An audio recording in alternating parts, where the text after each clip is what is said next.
The 11th beer of Christmas is named for the Xingu River, one of the largest clear-water rivers in the Amazon basin.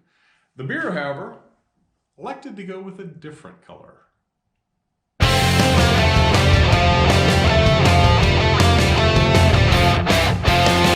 The 11th beer of Christmas comes to us from Cervejaria Kaiser Brewery in Jacarei, Brazil. It is a German Schwarzbier, and it runs about 4.7% alcohol.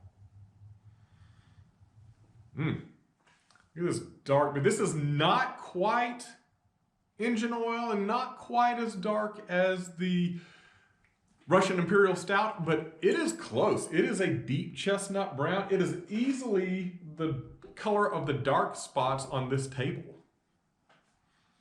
Has a thin head of beige bubbles that all dissipated pretty quickly, just leaving a little bit of a ring around the edge. The taste, though, that chocolate and mild roasted coffee and licorice come right through. There's also a little bit of grass. It's a touch earthy and a touch sweet with almost no aftertaste. Despite the deep color of this beer, it is not going to be that giant, robust thing that you think is going to bowl you over. This is a pretty smooth drink. A little bit of creamy feel to it as well.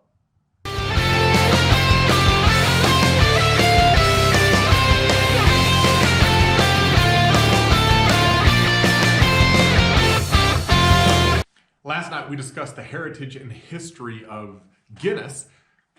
Xingu is no stranger to that either. Now, it is a 20th century beer. However, its history goes back to a recipe that the original brewer found from 1557, when yucca and corn were used to brew a beer that was naturally fermented in the Amazon rainforest. Quite the heritage on this one as well.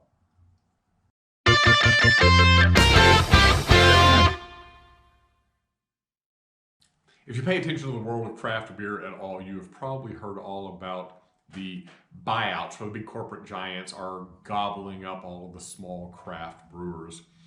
And this is not necessarily one of those stories, but I just thought it was interesting that Xingu's parent company, Cervejaria Kaiser, is actually owned by Fomento Económico Mexicano in Mexico, which also happens to be half owner, or about half owner, of the world's second largest bottler of Coca-Cola. So another giant conglomerate there brewing up all sorts of dark, fuzzy, or fizzy liquids.